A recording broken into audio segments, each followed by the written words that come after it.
지난 시간에 이어서 오늘 이어지는 이 강의 부분에 보면은 여러분, 대제사장과 사두개인들은 불법적으로 예수님의 제자들, 사도들을 가둡니다. 그런데 하나님은 기적을 베푸셔서 지하 감옥에서 그들을 나오게 합니다. 놀라운 일은 성전 한복판에 서서 예수를 증언하고 있는데 이 사실을 늦게 한 사두개인들이 긴급 여러분 체포조를 보내서 다시금 사도들을 잡아옵니다. 그리고 신문을 하고 있습니다. 그때 사도들이 뭐라고 이야기를 합니까? 우리가 당신들 말 듣는 것보다 하나님 말 듣는 것이 더 옳은 것이 아니냐. 그러면서 그들은 거침없이 예수를 전하고 있는 겁니다. 심지어 지금도 늦지 않았다.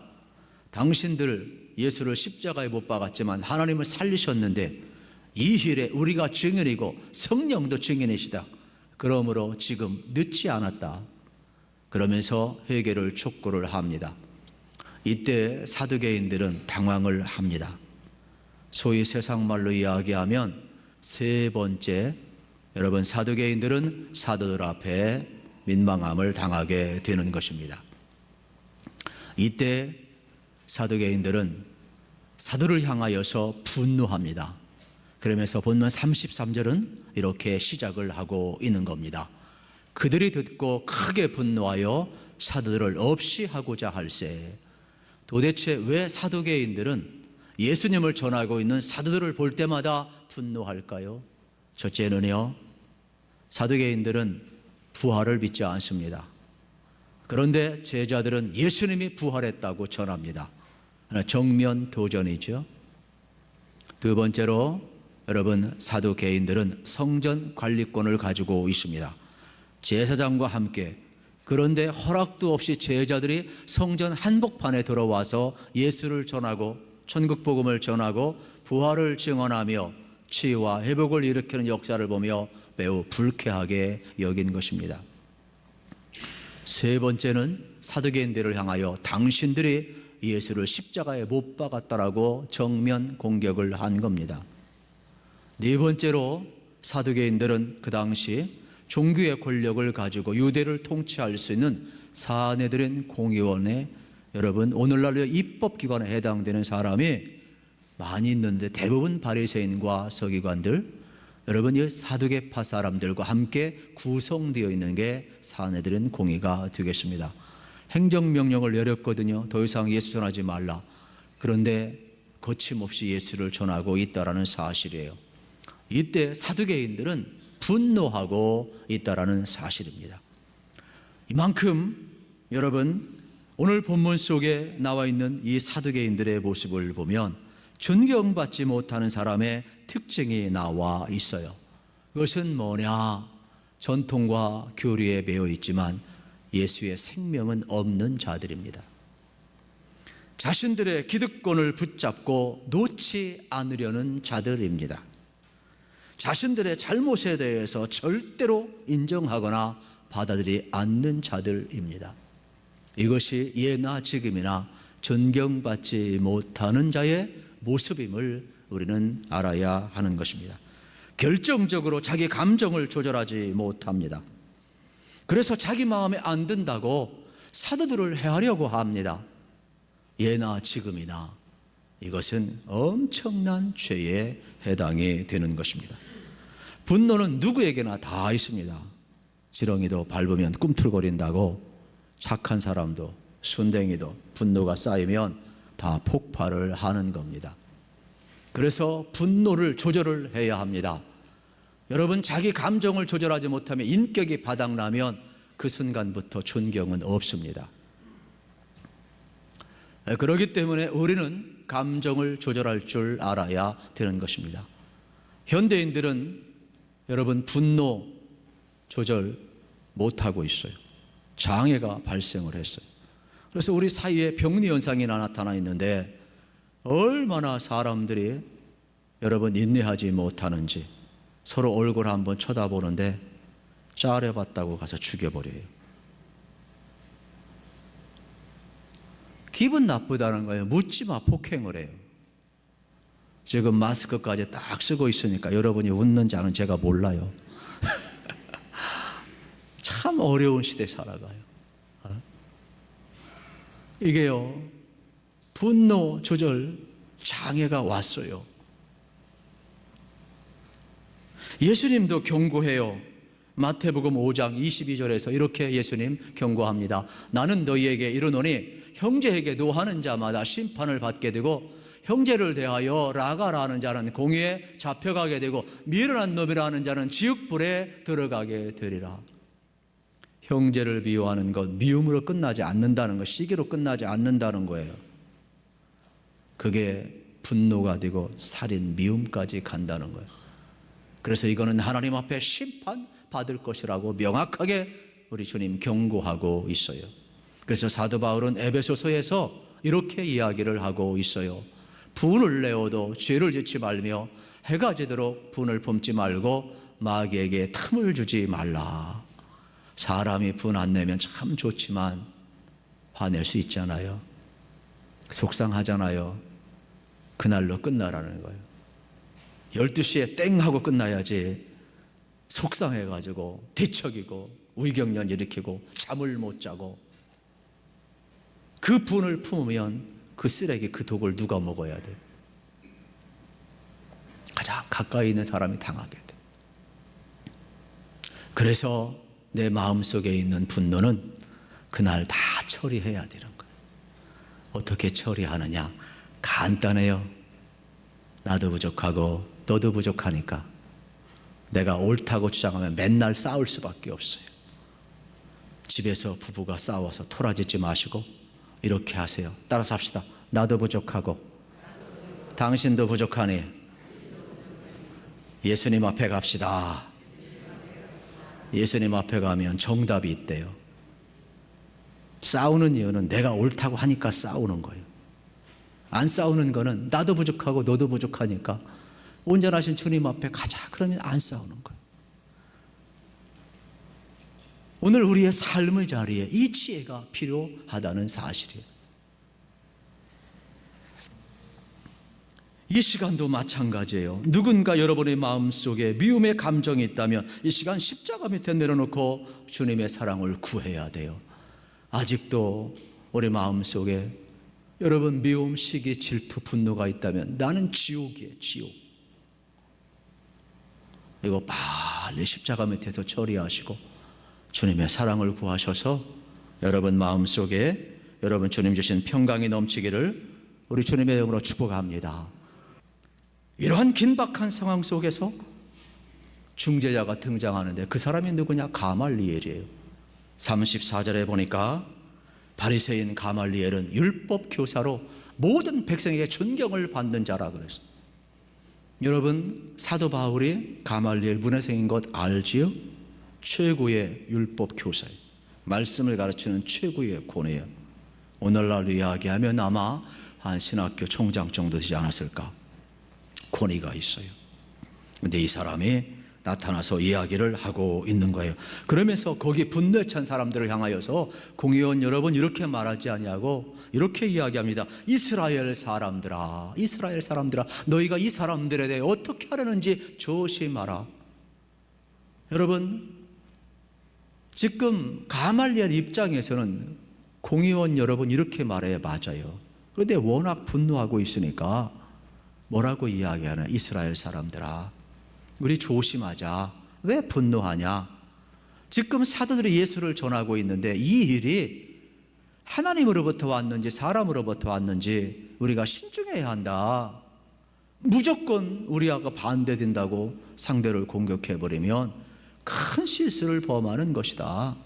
첫째는 뭐라고 이야기합니까? 우리가 무슨 근거로 이들을 가뒀느냐? 법적 근거가 없어요. 그냥 힘으로 한 거예요. 또 백성들이 가만히 있겠느냐? 사도들을 죽여버리면. 이렇게 많은 사람들이 따라가고 있는데 말도 안 되는 거 아니에요?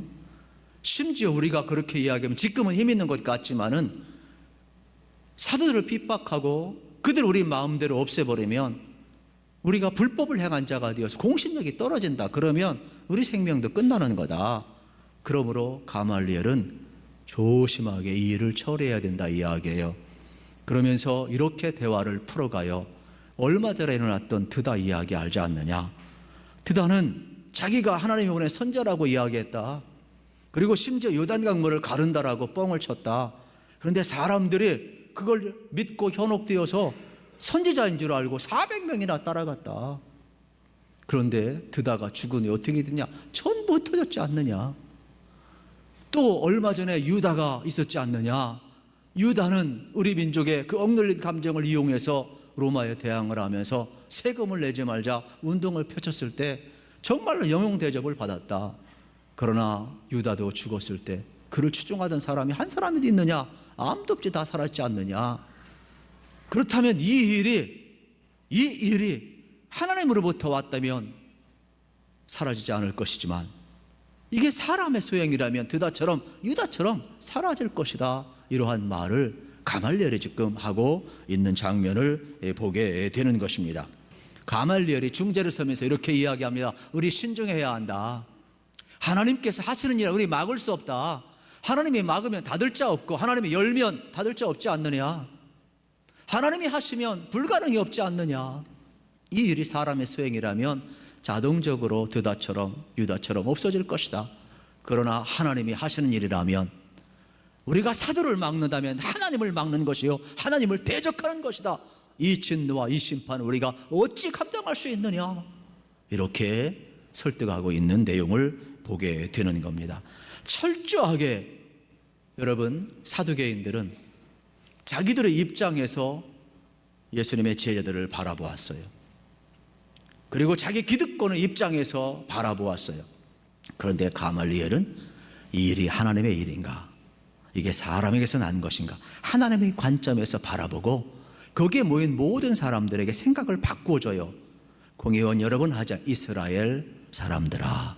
이스라엘 사람들은 하나님을 섬기는 사람들, 그리고 기준이 하나님의 말씀, 그리고 하나님을 생각하게 만들어주는 거예요.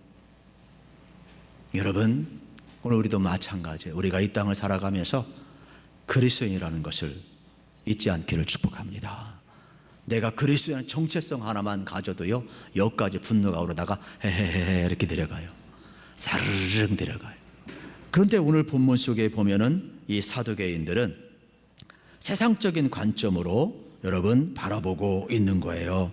그러다 보니까 결국 이들은 겉으로는 대제사장이고 사두개인들이고 서기관들이지만은 하나님과 관계가 없잖아요.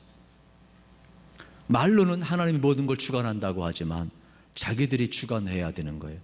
그런데 그 리더십을 사들이 갖고 있으니까 꼴보기 싫은 거예요. 그러니까 뒤에서 뒷담화 까는 거예요. 결국은 힘을 발휘하는 거예요. 세상적인 관점을 가지면 이러한 현상이 오늘도 우리 속에서 나올 수 있다니까요. 남 이야기가 아니에요. 그래서 성경은 문자로 보면 안 돼요. 영으로 보고 여러분 개인에게 적용하고 내 심령이 살아나는 귀한 말씀으로 받아야 변화가 일어나는 거예요. 세상의 관점은 오히려 여러분 하나님의 일을 막고 있음을 보게 되는 것입니다. 오늘 우리가 이 땅을 살아가면서 여러분 우리가 예수 믿고 오늘 교회에 와서 예배하고 은혜 받고 가는 것은 다른 것 아니에요. 말씀 붙들고 가고 여러분 기도하며 나아가는 것은 세상에 나아가서 여러분 우리가 세상의 관점이 아니라 나야 중심적인 관점이 아니라 하나님의 말씀을 따라 살겠다. 하나님의 관점으로 여러분 살겠다고 우리가 주의 전에 온 것 아닙니까? 그러므로 여러분 앞으로 생활하실 때 세상의 관점이 아니라 하나님의 말씀의 관점으로 여러분의 인생을 꼭 바꾸어 가시기를 우리 주님의 이름으로 축복합니다. 이러한 삶을 살아간 분들이 성경 속에 많이 나오는데 대표적으로 한 사람만 소개하면 누가복음 19장에 나오는 삭개오입니다. 삭개오의 이름의 뜻은 깨끗하다, 옳다라는 뜻이 있어요. 그런데 이분은 깨끗하게 살지 못했어요. 그 당시 로마가 지배하고 있었는데 식민지를 통치할 때 세금을 걷기 위해서 그 지역의 사람들을 바로 세관원으로 뽑았어요. 그런데 그 모든 총책을 감당하는 사람이 누구냐? 삭개오였어요. 그래서 삭개오는 세리장이었더라 그랬습니다. 그런데 문제는 뭐냐면 로마에서 봉급을 안 줘요. 어떻게 봉급을 가져가게 했느냐? 너 마음대로 네가 세금 걷어. 대신 로마에는 이만큼 내. 나머지는 네가 알아서 내 몫을 챙겨. 그러다 보니까 세리들이 어떻게 하게? 욕심이 나잖아요. 그럼 대상이 누구예요? 자기 동족이잖아요. 그러다 보니까 로마에 바칠 세금도 받아야 되고 자기 봉급도 정당하게 받았으면 그러려니 할 터인데 이게 지나쳐버리니까, 그래서 낙인을 찍혔어요. 민족의 피를 빨아먹는 매국노라고. 어느 누가 어울려지질 않아요. 완전히 소외되었어요. 그러니까 더욱더 고립되다 보니까 그가 의지할 수 있는 건 권력밖에 없고 돈밖에 없는 거예요. 그런데 권력 있다고 돈 있다고 행복합니까? 오히려 더 함께 어울리지 못하고 일상의 평범한 삶을 살지 못하니까 더 외로운 거예요. 그런데 어느 날 예수님의 소식을 들어요. 예수님이 예루살렘에서 여리고로 내려간다는 소식을 들어요. 그 예수님 한번 만나보고 싶어가지고 무리수를 둬요. 와봤는데 사람이 너무 많아요. 근데 성경에 보면 재미난 표현을 써요. 삭개오는 키가 작았더라. 오늘날 이야기하면 난쟁이에요. 그런데 그는 예수님 보기 위해서 체면 내려놓고 큰 나무 위로 올라가요. 우리가 옛날 듣던 말대로 큰 뽕나무에 올라갔다 그렇게 표현하잖아요. 그런데 이 순간 놀라운 일이 벌어져요. 전혀 알지 못했던 예수님이 자기 눈을 바라보시면서 아이 컨택을 하시는데 삭개오야, 삭개오야, 삭개오야 부르는 거예요. 얼마나 충격을 먹었겠어요. 아무도 자기의 이름을 불러주지 않았고 오히려 부른 이름은 매국노라고 불렀고 자기를 완전히 찐따 취급했는데 어떻게 됐어요? 예수님은 자기의 이름을 불러주는 거예요. 많은 사람들은 그를 질시하고 있는데 예수님은 사랑의 눈으로 이 영혼도 이스라엘 사람들의 매국노라고 낙인 찍힌 이 삭개오도 하나님 앞에 구원받아야 될 하나님이 찾으시는 불쌍한 영혼으로 예수님 바라보는 거예요. 그때 삭개오는 깜짝 놀라요. 내려와라. 내가 오늘 내 집에 유하리라. 주변 사람들이 얼마나 쑥덕거렸어요. 왜 예수님 저런 매국노하고 어울리느냐고. 왜 저런 매국노하고 밥을 먹느냐고. 왜 저런 사람들하고 집에 가서 유하느냐고. 기분 나쁘다고 막 쑥덕거려요. 예수님은 그 한 영혼을 버리지 않으셨어요. 삭개오는 예수님 대접하고 예수님과 대화 나누면서 놀라운 변화가 일어나요. 예수님은 회개를 강요하지 않았어요. 그런데 삭개오는 회개합니다. 예수님, 제가 예수님 만나고 나니까요, 내 인생 잘못 산 거 알았어요. 내가 회개합니다. 내 재산 절반이요 가난한 자들에게 나눠주겠습니다. 그리고 내가 힘을 이용해서 세금 거둔 것, 남은 빼앗은 것, 도색한 것 4배로 갚겠습니다. 자 보세요, 재산 절반 나눠줬어요. 4배로 갚으면 자기 아무것도 없어요. 이게 어떻게 가능해요? 주님 앞에 서보니까 내가 죄인인 걸 고백하니까 가능한 거예요. 그리고 관점이 바뀌는 거예요. 이웃이 착취의 대상이 아니라 내가 사랑해야 될 대상, 그들을 존중해야 될 대상, 존경해야 될 대상. 그래서 나눔의 관점으로 확 바뀌는 거예요. 그리고 하나님 앞에서 내가 지금 회개하고 나 살려달라고. 내가 회개하고 지금 살 수만 있다면 무엇을 못하겠느냐 이 말이에요. 그래서 삭개오는 위대한 결단을 지금 내리고 있는 것을 우리가 보게 되는 겁니다. 여러분, 오늘 우리도 마찬가지예요. 예수님, 내가 회개합니다. 예수님, 나 살려주세요. 따라합시다. 예수님, 나 회개합니다. 나 살려주세요. 내 속에 예수의 생명이 있어야 되는 거예요. 그래야만이 내가 살아야 세상을 향하여서 나갈 때 내 관점이 완전히 바뀔 수가 있다는 사실이에요. 이러한 관점을 가지고 살아갔던 사람이 오늘 41절에 보면 이렇게 나와 있어요. 사도들은 그 이름을 위하여 능력을 받는 일에 합당한 자로 여기심을 기뻐하면서 공의 앞을 떠나가니라. 세상에 예수의 이름을 위하여 능력받는 일에 합당한 자로 여기고 기뻐했대. 고난을 두려워하지 않았어요. 우리는 조그만 고난이 와도 두려워하고 심지어는 벌벌 떨면서 예배당도 안 오는데, 여러분 얼마나 담대해. 핍박이 심했어요. 그런데도 담대하게 예수를 전하고 예수를 가르치고, 여러분 하나님의 사람으로 살아가고 있는 모습은 오늘 우리에게 엄청난 도전을 주고 있다는 사실이 되겠습니다. 그렇습니다. 오늘 우리들도 여러분 예수님을 위해 살다 보면 어려움이 있을 수가 있어요. 그때 우리 기억해야 돼요. 마태복음 5장 10절 의를 위하여 핍박을 받는 자는 복이 있나니 천국이 그들의 것임이라고 말씀하고 있어요. 심지어 바울은 로마서 8장에서 이렇게 이야기를 합니다. 여러분 사도 바울은요 로마서 8장에서 누가 우리를 그리스도의 사랑에서 끊으리요? 환난이나 곤고나 박해나 기근이나 적신이나 위험이나 칼이라. 그러나 이 모든 일에 우리를 사랑하시는 말미암아 우리가 넉넉히 이기느니라. 내가 확신하노니 사망이나 생명이나 천사들이나 권세자들이나 현재 일이나 장래나 능력이나 높음이나 깊음이나 다른 어떤 피조물이라도 우리 주 그리스도 예수 안에 있는 하나님의 사랑에서 끊을 수 없느니라 그랬어요. 여러분, 하나님이 여러분 사랑하심을 믿으시기 바랍니다. 하나님 여러분 붙들어 줄 줄로 믿습니다. 그러므로 오늘 우리는 여러분 사람 앞에서 인정받아 얼마나 좋겠어요. 그러나 더 중요한 것은 여러분 하나님 앞에 인정받는 삶이 되어야 될 것입니다. 여러분 목회가 만만한 게 아니잖아요. 요즘은 마스크 쓰고 가서 여러분 표정을 몰라요. 설교 끝나고 그냥 횡 지나가면 목사는 지옥이에요. 지옥. 웃고 지나가세요. 할렐루야. 여러분 제가 은혜 받았다는 말 듣기를 원하는 건 아니에요. 그러나 여러분 우리가 은혜 받았다는 말 듣지 아니하면 목사는요 골치 아파요. 그냥 지구먹이라서 막 들어가고 싶은 거예요. 전 집에 가서 그래요. 하나님, 내가 사람의 칭찬을 구하는 것이 아니라 하나님의 인정을 구합니다. 오늘 내가 전한 말이 하나님의 뜻이었다면 감사합니다. 요즘 국회의원들 나는 임차인입니다 유행이잖아요. 우리는 이렇게 고백했으면 좋겠어요. 나는 그리스도인입니다. 저는 하나님의 종입니다. 하나님의 관점으로 여러분 세상을 살아가시고 문제가 있을 때마다 가말리엘처럼 하나님 앞에 가지고 나가세요.